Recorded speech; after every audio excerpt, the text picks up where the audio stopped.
automatic wah above the 12th fret, the effect you never knew you needed until today. Stay with us.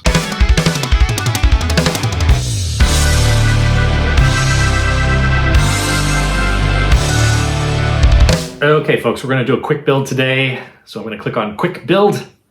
We're going to give ourselves an input. We're going to give ourselves an output. We're going to give ourselves an amp, a cab, a multi-delay. Let's grab an enhancer block, and we're going to grab a drive block too. Let's connect it all together. First thing we need to do is go to our output here. This one's going to be a loud one, so let's go to -13 for that. And then for our input block, -40 for our threshold to tame our guitar noise. Enhancer block, I'm going to leave it stock, modern, 50% width. Multi-delay, I like the quad tap delay, but instead of 25%, let's go down to 7.5%.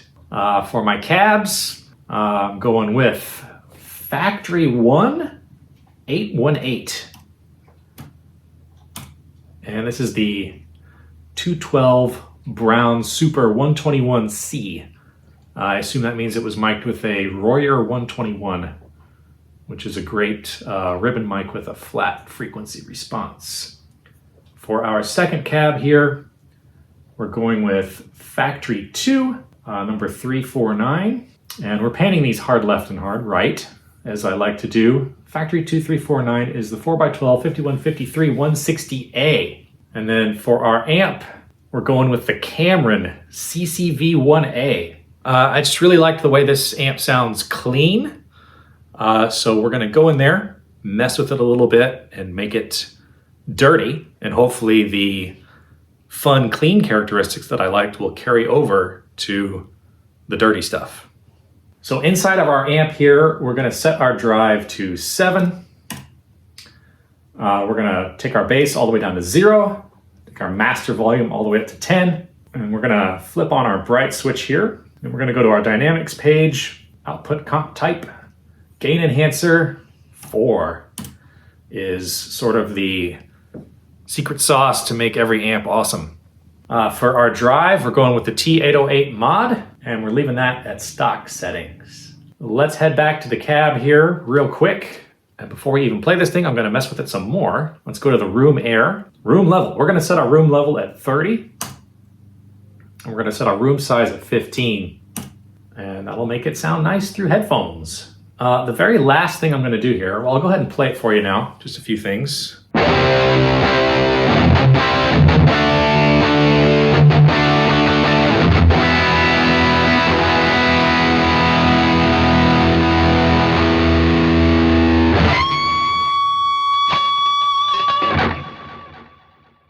So it sounds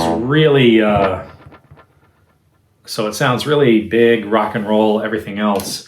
At this point, when I was putting this together, I noticed, I don't know, it sounded like to me that there was a little bit of a phasing problem between my two cabs, just a slight unpleasant frequency there.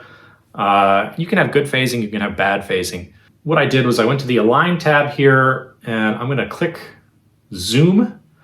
And what this will do is it'll basically zoom out a little bit. And I'm gonna go max distance here between my cabs. And this is just 3,400 millimeters, but, and I assume what they mean here is the distance from the microphone diaphragm and the speaker, or the capsule and the speaker grill or something like that. But anyway, this had sort of a neat effect, so I kept it. Just makes it sound really, really wide, which I like. Okay, so the point of this video is we want a wah that is going to play itself and only play itself above the 12th fret when we're getting all solo-y. So the wah doesn't have its own sort of mix knob that we could control. So what we're gonna have to do is something a little special. So I'm gonna dip down here below my regular signal flow here. I'm gonna go ahead and put in a wah-wah pedal. And I like just the basic crybaby. And then after that, we're going with a mixer, mixer 1. And we're going to make a little detour here.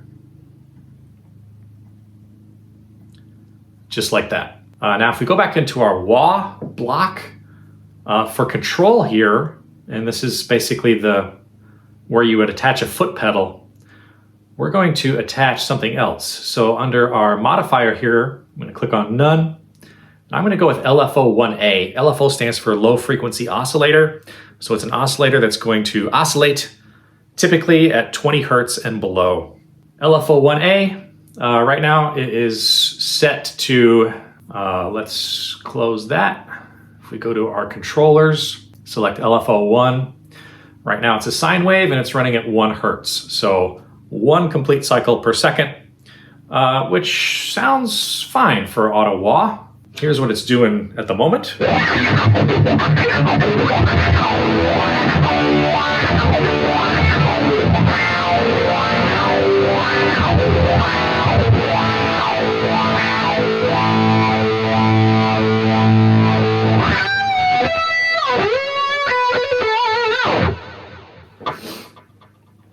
So cool, but I don't want that happening unless I'm soloing somewhere above the 12th fret with some higher frequencies. So here's how we're going to do that. Now we go to our mixer and we look at our 1, 2, 3, 4, row 4 gain, and we're going to control that with our pitch follower. So I'm going to right click on it. For source, I'm going to select pitch follower, and I'm going to do all my little tricks in here to make sure that that doesn't really engage until we're above the 12th fret. So offset, I'm setting that to -100. Scale, I'm setting to 2. And then dampening, 1000. Just so it doesn't cut off too fast.